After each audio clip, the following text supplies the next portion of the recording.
Hare Krishna. So here's a question about the Sati ritual. A ritual where when a husband dies, the wife jumps into the funeral pyre of the husband and she herself dies along with the husband. So this is mentioned in many places in Shastra. Question comes, why is it so glorified? So I've given a few quotations from Srimad Bhagavatam, and you can look at all these places and the instances and also read the purports, very short purports, which Srila Prabhupada has explained. This sati, or sometimes called as saha marana, dying together, or saha gamana, going together, this process, and we can get a good understanding. Basically, in short, this is where when the wife, out of so much intense love for the husband, when the husband dies, she feels that she cannot live any longer without the husband. And the fire of separation is more painful than the fire of death. So she's willing to die, but she cannot willing to live without the husband. Now, today's day and age, we may think that so foolish, seems so backward. How is this possible? Lady should go on, should live without a husband. Because in modern day age, love and relationships are very shallow. As Kali Yuga is progressing, we have to admit that the quality of relationships and our appreciation for each other goes down. In the earlier times, a wife only knows a husband as all in all, her whole life, her whole soul, her whole everything. He's everything to her, and therefore sometimes when the husband dies, the pain of that loss is so great, greater than even fire, and therefore she cannot live. Nowadays age, we don't see many people doing this. In fact, Srila Prabhupada writes in all these purports, few places, that he has seen actually 1936 was once that he saw a very faithful, devout, chaste wife. She jumped into the fire. So then what happens as Kali Yuga is progressing? Some ladies, they don't want to do it. So family, they feel that, oh, if the husband is died and the girl is still living, that means she doesn't love her husband. People will judge us. So families used to forcefully, purposefully throw their daughters or daughter-in-laws into the funeral pyres of the husband. My God, this was horrible.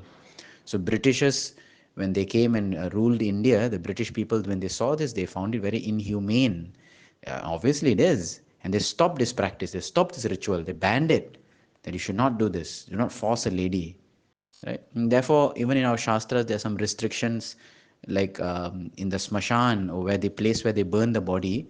Men usually go. Women don't go, because sometimes out of so much emotion, she may just even jump into the fire.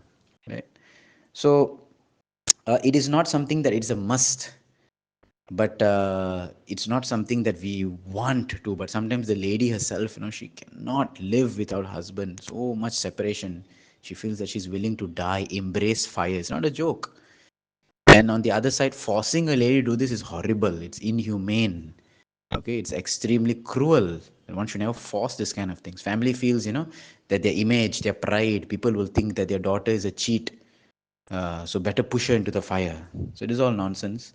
We see so many beautiful examples in Srimad Bhagavatam, fourth canto, across fourth canto, three times this comes.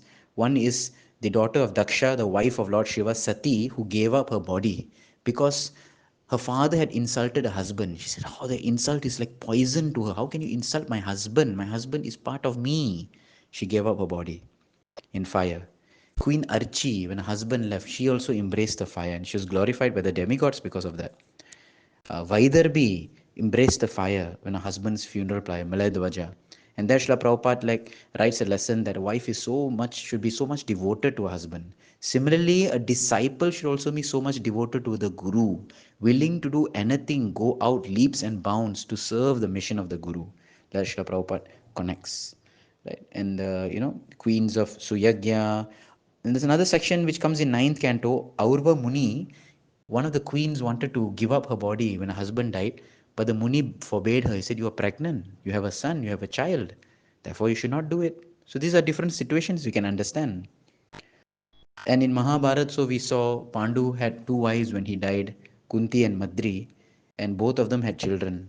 Both of the wives were so much in pain when the husband died, and they were thinking that no, we cannot live any longer.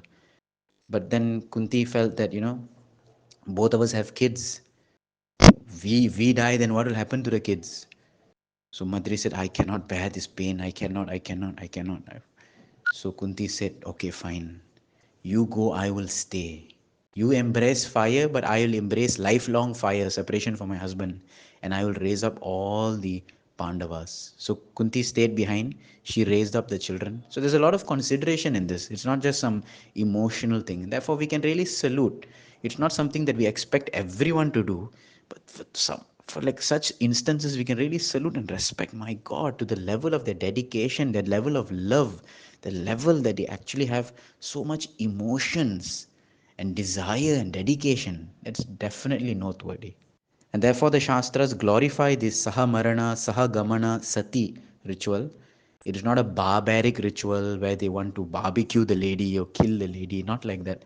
But it's all a play of emotions along with, respecting the social norms and customs and being very practical as well. A lot of family considerations and personal considerations.